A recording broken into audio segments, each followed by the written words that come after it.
irmãos e irmãs, e é um privilégio estar convosco hoje e tipicamente nós voltamos pelo menos uma vez por ano, mas sempre ficamos na zona de Lisboa. E disse a Terry esta vez, olha, temos de sair de Lisboa, como o Carlos disse, para ver alguma coisa mais bonita, não é? Não, mas queríamos muito ver e estar com a família Freitas. E sei também que há várias pessoas aqui que estudaram, não no Instituto Bíblico no Turjão, mas através da nossa escola de extensão, nesta zona de Coimbra. E também participei dando aulas na escola de extensão. E creio que já não é possível, acho que já o Instituto Bíblico já não tem escola de extensão aqui, mas a boa notícia é que desde a altura da pandemia nós temos todas as aulas online. Nós utilizamos o Zoom, as aulas são à noite, a partir das 7h30. Então, se alguma pessoa ainda quer estudar teologia ou aprender como estudar a Bíblia, de forma um pouco mais formal, ainda é possível estudar no Instituto Bíblico. E já vou dar aqui uma publicidade, enquanto estou convosco. Já no próximo sábado, o Instituto Bíblico tem o seu dia aberto, quando convidamos a comunidade para ver o que nós fazemos ali no Instituto Bíblico. Então, se vocês tiverem tempo e vontade, podem fazer a deslocação, ir para o Turjal e ver algumas coisas que acontecem lá no Instituto Bíblico. E nesta altura do ano, sempre servimos também sardinhas. Também é mais uma comida que eu aprendi a gostar. Não é? É diferente. Se estou a entender bem, vocês estão a seguir uma série de mensagens em primeira carta aos Coríntios, não é? Pois. E hoje chegamos ao último capítulo, a conclusão da carta. Não vamos ver todo o capítulo, somente os versículos que foram lidos hoje, os primeiros 2 versículos do capítulo 16 desta carta. Mas acho que antes de entrar no capítulo 16, eu só quero passar alguns minutos lembrando aquilo que Paulo diz no capítulo 15. E como Paulo concluiu o capítulo 15, porque para mim é um pouco surpreendente a maneira como Paulo deu seguimento à conclusão do capítulo 15. No capítulo 15, como vocês já devem saber, Paulo defendeu o tema de ressurreição. A ressurreição de Jesus Cristo e também a nossa ressurreição. E ele enfatizou muito a importância da ressurreição. É tão importante, é uma doutrina essencial para a nossa fé, porque sem a ressurreição, a nossa fé é vã e ainda estamos nos nossos pecados. A situação é tão séria assim. Mas Paulo diz, à luz da realidade da ressurreição, porque a ressurreição é verdade, graças a Deus, nós temos uma esperança, mas mais do que isso, nós precisamos de dedicar-nos ao serviço do Senhor. E ouçam bem como Paulo terminou o capítulo 15. Capítulo 15 e o versículo 58, o último versículo do capítulo.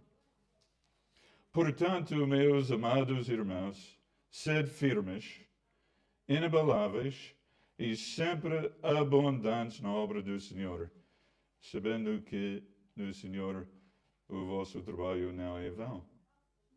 É um incentivo, mas logo depois, Paulo começa a falar sobre algumas coisas, não sei, podemos dizer um pouco triviais.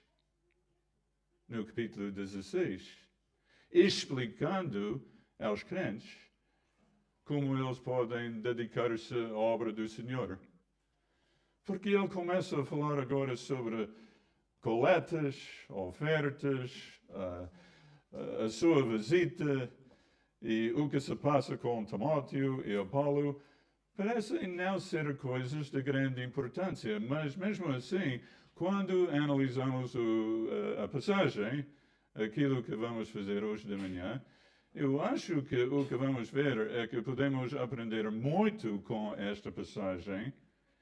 E uma das coisas que nós aprendemos, que eu vou já dizer no início, a obra do Senhor não se resume somente em grandes ações. Como, por exemplo, tipicamente pensamos na pregação do Evangelho, evangelização. Mas há muitas outras coisas, às vezes pequenas coisas, que nós fazemos para participar na obra do Senhor. E mais uma vez, nós vemos, através desta passagem, que a obra do Senhor não é feita simplesmente pelos profissionais ou pelas pessoas que querem dedicar-se a tempo integral no ministério, mas é necessário a participação de todos nós. Então, Paulo fala aqui de 3 assuntos, basicamente, não é? Neste capítulo 16. E vamos ver os 3 tópicos e ver o que nós podemos aprender sobre a nossa participação na obra do Senhor. Portanto, em primeiro lugar, nos primeiros 4 versículos, nós vemos que Paulo lida com a questão de uma coleta para os irmãos necessitados da Judeia.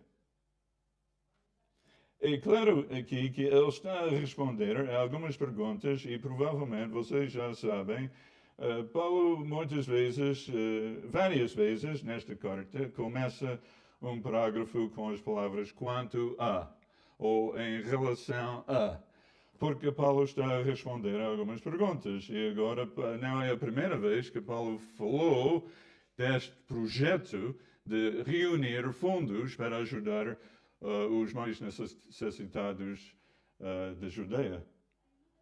Então aqui ele responde e podemos ler e ver alguns aspectos, mas antes de ler os versículos mais uma vez, uma das coisas que eu quero destacar é que para Paulo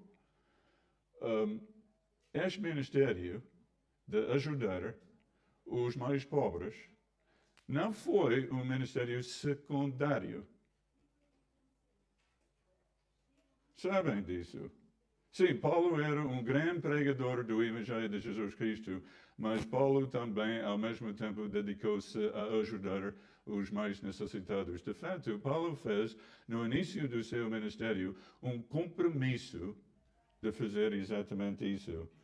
E gostava de ler, antes de voltar, primeiro aos Coríntios 16, eu gostava de ler Gálatas 2 e o versículo 10. Gálatas 2, 10, aqui Paulo está a falar um pouco da sua própria experiência de receber a comissão de ser um apóstolo para os gentios.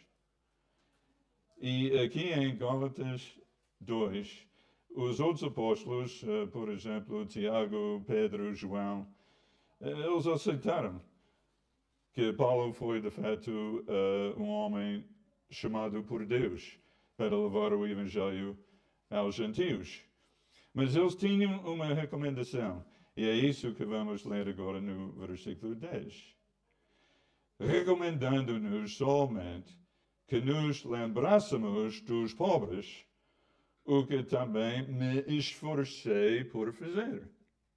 Então, logo no início, é isso que quero que vocês possam ver. Logo no início, Paulo não somente pregava o Evangelho, mas também estava preocupado com as necessidades dos pobres. De fato, sabem uma coisa? A primeira igreja que foi plantada em Antioquia, a cidade de Antioquia, um projeto que eles assumiram foi dar apoio aos irmãos necessitados da Judeia. Agora vamos para Atos 11, para ver esse caso a uns. E vocês, de fato, podem ver muitos textos onde Paulo fala deste desejo de parte dele de ministrar aos necessitados. E o que é interessante aqui é que quando a igreja de Antioquia reuniu os fundos, eles decidiram enviar os fundos pelas mãos de Barnabé e Paulo, ou seja, Saulo, foi o nome dele antes. Então nós lemos em Atos 11, 27, naqueles dias desceram alguns profetas de Jerusalém para Antioquia, e apresentando-se um deles, chamado Ágabo, dava a entender pelo Espírito que estava para vir grande fome por todo o mundo, a qual sobreveio nos dias de Cláudio. Os discípulos, cada um conforme as suas posses, resolveram enviar socorro aos irmãos que moravam na Judeia, o que eles com efeito fizeram, enviando-o aos presbíteros por intermédio de Barnabé e Saulo, ou seja, Paulo. Então, isto foi um compromisso que Paulo assumiu, não só, mais uma vez, sei que estou a repetir, não só pregando o Evangelho de Jesus Cristo, o que é, sem dúvida, de grande importância, mas também cuidando de forma prática os mais necessitados. Agora, obrigado pela vossa paciência, vamos para 1 Coríntios 16, onde vemos algumas instruções de Paulo, onde ele explica claramente como os crentes devem se relacionar com tudo isto. Quanto à coleta, 1 Coríntios 16, 1 a 4, quanto à coleta, ou oferta para os santos, fazei vós também como ordenei às igrejas da Galácia.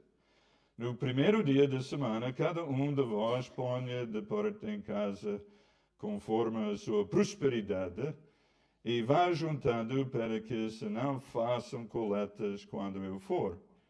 E quando tiver chegado, enviarei com cartas para levarem as vossas dádivas a Jerusalém, aqueles que aprovardes.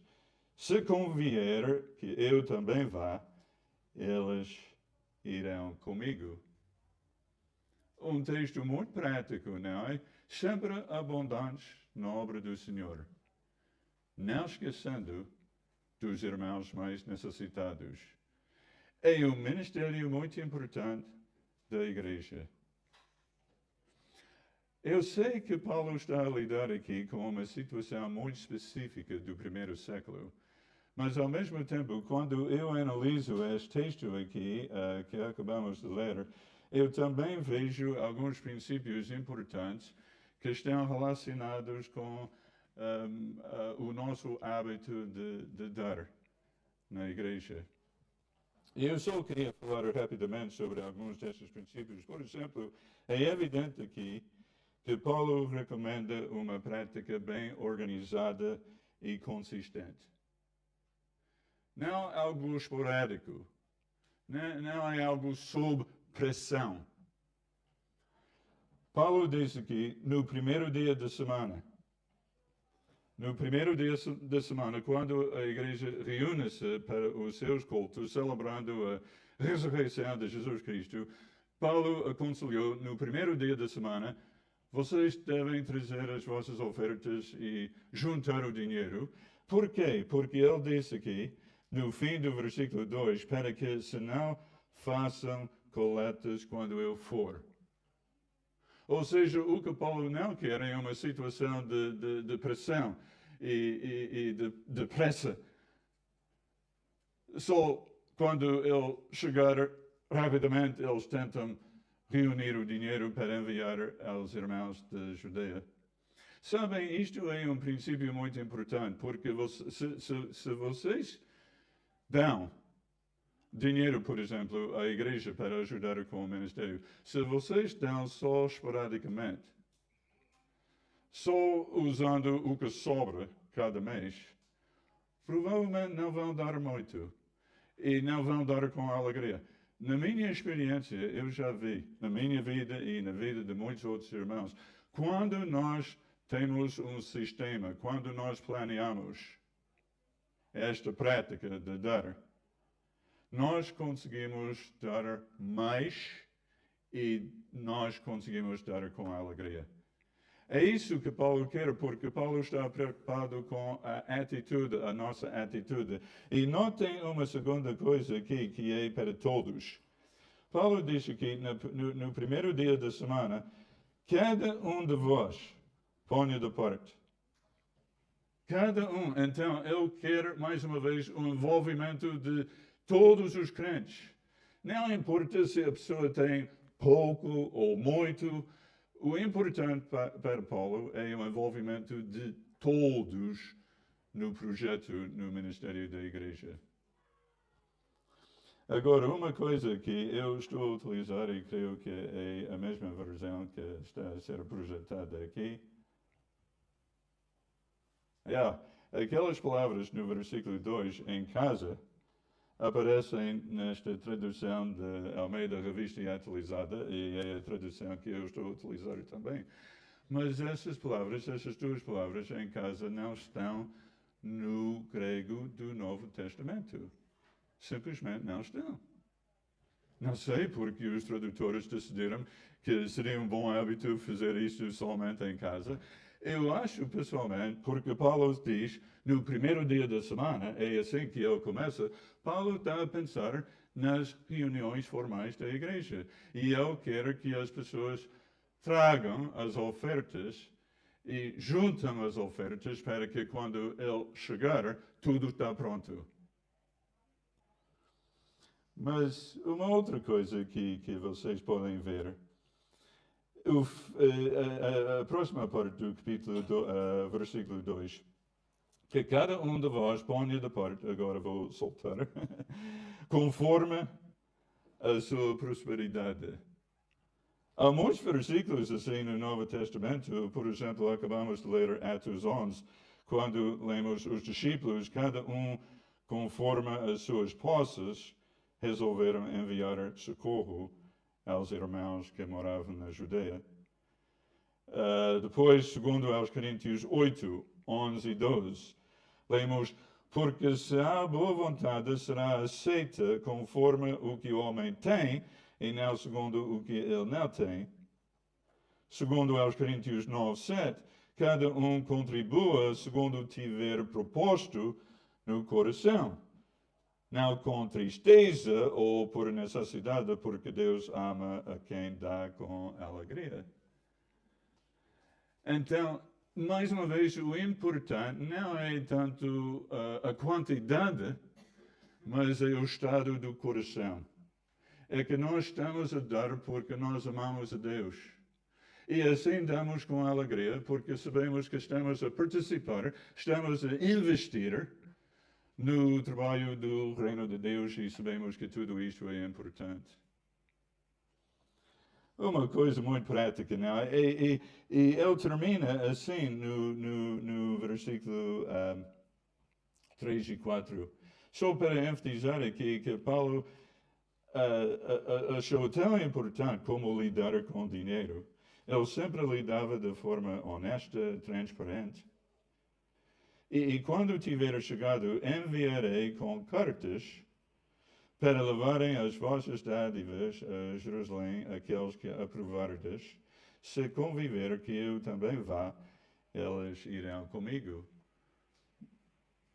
Totalmente transparente. Porque Paulo não quer ser acusado de usar mal o dinheiro para o seu próprio bem.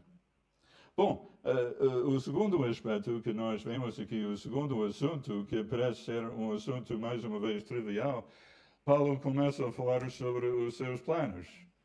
Ok, é bonito, Paulo, mas afinal tu disseste que nós devemos dedicar-nos à obra do Senhor. Mas é interessante o que vemos aqui. Paulo, neste momento, está em Éfeso, quando ele escreveu esta carta. E ele diz agora, a começar no versículo 5, irei ter convosco por ocasião da minha passagem pela Macedônia, porque devo percorrer a Macedônia. Portanto, Paulo aqui partilha os seus planos, o seu itinerário, não é? Como é que ele vai atravessar o Mar Egeu, chegar a Macedônia, passar algum tempo ali e descer para a Grécia e passar algum tempo com a igreja de Corinto. E depois ele diz, e bem pode ser que convosco me demora, ou mesmo passe o inverno, para que me encaminheis nas viagens que eu tenho de fazer. Não sei se vocês estão a entender a palavra que Paulo utiliza aqui. É uma palavra interessante que ele utiliza, esta palavra encaminhar, no versículo 6, não é? A palavra encaminhar é uma palavra utilizada 9 vezes no Novo Testamento, mas muitas vezes com o seguinte sentido: ajudar alguém a fazer uma viagem, fornecendo provisões, dinheiro, acompanhantes, meios de transporte, etc. Então, o que Paulo está a dizer aqui, às vezes nós não reconhecemos a ideia de Paulo aqui. Paulo está a pedir apoio prático para o seu ministério e para as suas viagens. Como missionário, Paulo está a pedir mais uma vez a participação dos crentes na cidade de Corinto no seu ministério, não somente enviando dinheiro para ajudar os pobres na Judeia, mas também participando, ajudando Paulo com o seu próprio ministério de forma prática. E ele continua dizendo, porque não quero agora ver-vos apenas de passagem, pois espero permanecer convosco algum tempo, se o Senhor permitir. Ele não quer somente visitar rapidamente, ele quer passar tempo com a igreja para ter comunhão, para investir de alguma forma na igreja, talvez ensinar. Mas depois nós vemos a dedicação de Paulo ao ministério no versículo 8. Ficarei, porém, em Éfeso. Ele quer mesmo visitar Corinto e acho que vocês já devem saber, na igreja de Corinto houve vários problemas. Conflitos, dissensões, e Paulo está preocupado com a igreja de Corinto, mas mesmo assim Paulo sabe que há um ministério em Éfeso e ele quer continuar durante mais algum tempo. E ele diz no versículo 9, porque uma porta grande e oportuna para o trabalho se me abriu e há muitos adversários. A porta está aberta, eu quero pregar o Evangelho, eu quero falar com tanta gente sobre a boa nova de Jesus Cristo, mas é interessante para mim que Paulo junta esses dois aspectos. Há uma porta aberta e há muitos adversários. Então, se for assim, Paulo, por que não foges? Podes ir logo, mas Paulo reconhece que a obra do Senhor é muitas vezes assim, não é? Quando o Senhor está a abençoar, quando há fruto, quando a evangelização está a acontecer, o diabo não gosta e ele começa a atacar, a criar problemas e a lançar obstáculos. Então Paulo entende que isto é de fato um sinal que ele está a fazer alguma coisa correta. E ele quer ficar. Há adversários, mas há uma porta grande aberta também e eu quero realmente semear a palavra de Deus e ajudar mais pessoas a conhecerem Jesus Cristo. Paulo mostra-nos, através do seu exemplo, a nossa atitude que nós precisamos quando nós estamos a fazer o ministério também. Porque é mentira, se nós queremos servir o Senhor e só ter uma vida bonita, sem problemas, vocês provavelmente já sabem, eu sei que temos aqui muitas pessoas com muita experiência de vida, não é? Vocês já sabem que isto não é verdade. Há problemas na vida e às vezes quando nós queremos fazer o que é correto e servir a Deus, e quando há fruto, às vezes parece que os problemas surgem ainda mais. E naqueles momentos temos de perseverar e continuar a ser fiéis na obra do Senhor. há mais um parágrafo assim, e se os outros assuntos parecem triviais, aqui temos mesmo assuntos triviais, porque agora Paulo passa tempo a falar sobre os planos de Timóteo e Apolo. Mas, mesmo aqui, olha, ele começa com Timóteo, no versículo 10. E se Timóteo foi a pessoa que trabalhava juntamente com Paulo, lado a lado, mais jovem. E eu entendo, através da minha leitura do Novo Testamento, mais tímido. E provavelmente por causa disso, Paulo dá o seguinte conselho: se Timóteo for, ele quer enviar Timóteo antes. Vede que esteja sem receio entre vós, porque trabalha na obra do Senhor, como também eu. Ninguém, pois, o despreza. Por que Paulo ia dizer uma coisa dessa? Porque Paulo conhecia bem a igreja de Corinto. Ele sabia, bom, há conflitos ali, há dificuldades. Eu estou a enviar a jovem Timóteo, que não tem uma postura tão forte como eu. E então, aquilo que eu quero da parte dos coríntios é que eles devem encorajar Timóteo como o servo do Senhor. E ele utiliza a mesma palavra, mas encaminhai-o de forma prática, em paz, para que venha ter comigo, visto que o espero com os irmãos. Então, Paulo está a recomendar aqui o quê? Vocês podem participar na missão de Deus, não somente ajudando os mais pobres de Judeia, não somente ajudando-me no meu ministério, mas também dando encorajamento a outros servos do Senhor que estão a dedicar as suas vidas à obra do Senhor. Vocês sabem uma coisa, a vossa liderança aqui, a vossa liderança trabalha incansavelmente e há muitas pressões no ministério, há muitas coisas que acontecem que às vezes desanimam a pessoa. Eu sei disso, o ministério é assim. Mas vocês têm duas opções como congregação. Vocês podem complicar as coisas e fazer com que o trabalho da vossa liderança seja ainda mais difícil, ou vocês podem encorajar os líderes da vossa igreja e outros obreiros. Não só dando palavras de encorajamento, mas às vezes vocês podem pensar em coisas práticas que vocês podem fazer só para comunicar. Eu amo-te e aprecio muito o teu ministério no nosso meio. Uma última coisa aqui, neste mesmo parágrafo, ele fala sobre Apolo. Mas por quê? Acerca do irmão Apolo, isto significa, mais uma vez, as mesmas palavras no grego, como o capítulo começou, quanto a acerca do. Quer dizer, os coríntios começaram a perguntar, e Apolo? O que se passa com ele? Por que é que ele não está conosco?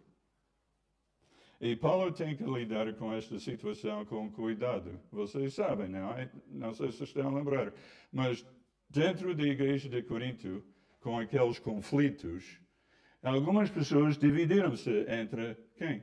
Entre Paulo e Apolo. Os dois homens serviam na igreja, naquela cidade, e pregavam a palavra de Deus.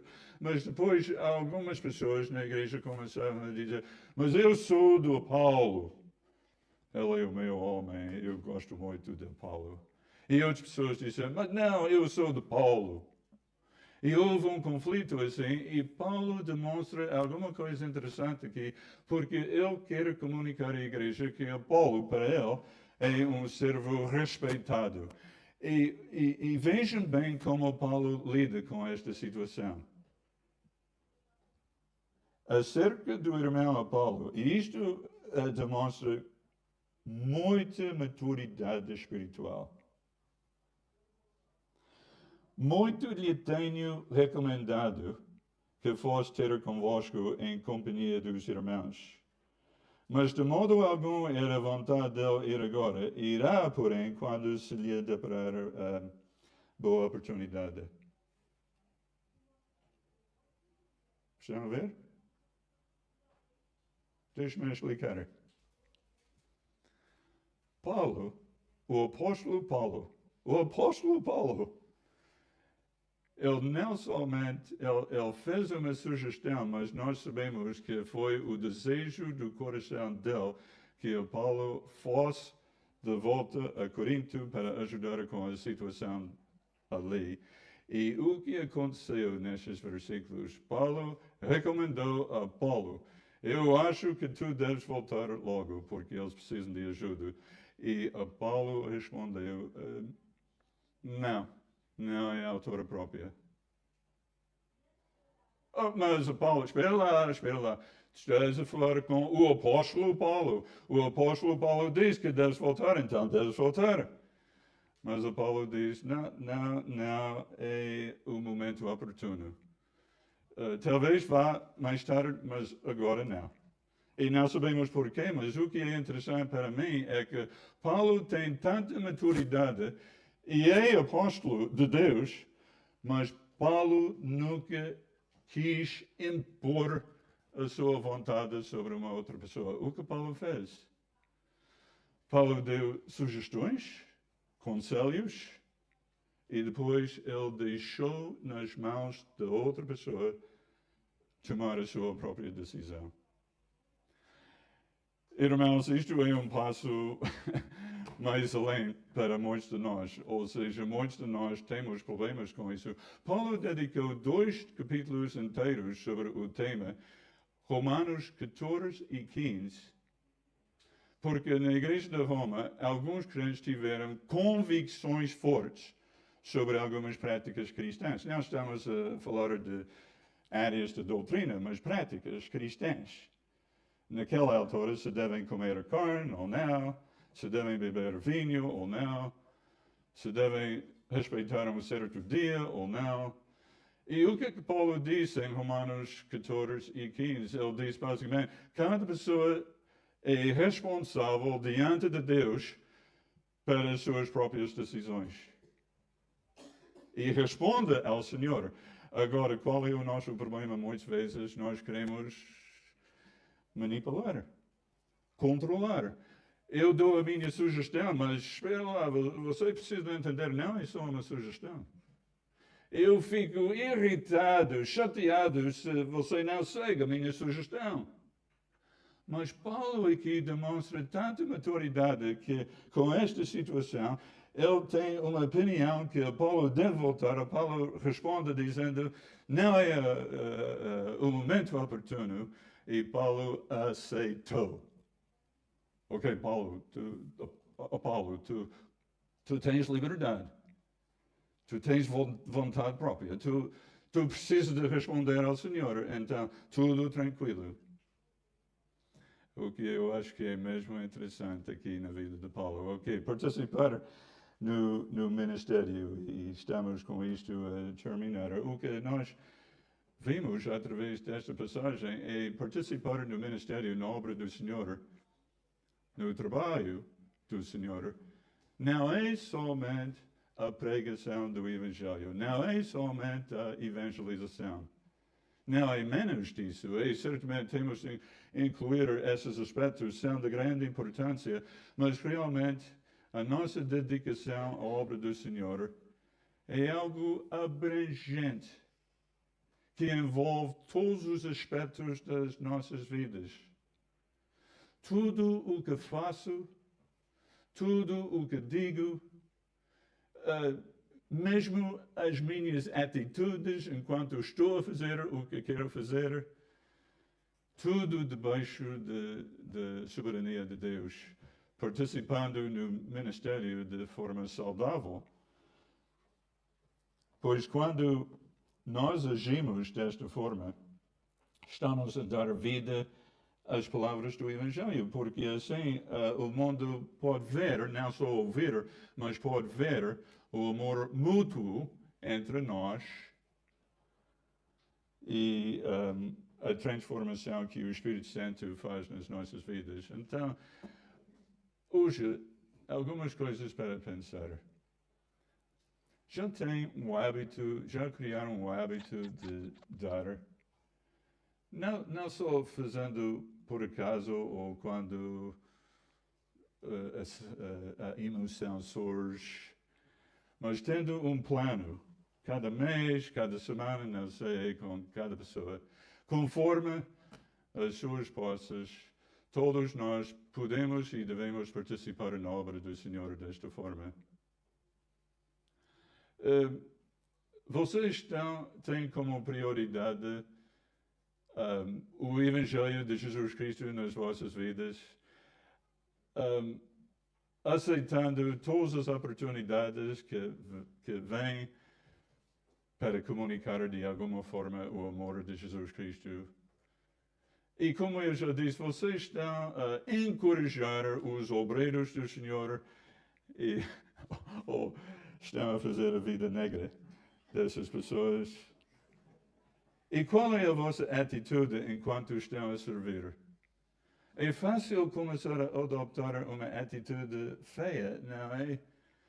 E as pessoas podem ver nas nossas caras que nós não estamos a gostar daquilo que estamos a fazer. Deus quer que sirvamos de boa vontade, com alegria, mas também respeitando-nos uns aos outros. E esta é a parte mais difícil, não é? Porque algum outro irmão pode tomar uma decisão que não seria a decisão que eu teria feito. Mas eu preciso de aceitar. Não tentar ser o Deus daquela pessoa. Eu não sou o Senhor de ninguém. Eu preciso de deixar a decisão nas mãos daquela outra pessoa, respeitando aquela pessoa, orando por aquela pessoa, confiando que Deus vai continuar a guiar, a dirigir aquela pessoa para a sua honra e para a sua glória. Vamos então pedir a ajuda de Deus e depois, não sei como vocês costumam terminar, mas eu vou só orar. Pai, muito obrigado por estes momentos que passamos hoje de manhã a ver a Tua Palavra e ver que na Tua Palavra há coisas mesmo práticas que qualquer um de nós pode fazer. E eu oro, Pai, para que nós possamos viver a nossa vida controlada pelo Teu Espírito Santo, para que possamos priorizar realmente o Teu reino, a Tua justiça, em todos os nossos relacionamentos dentro da igreja e também fora da igreja. Tudo te peço, Pai, no nome de Jesus. Amém.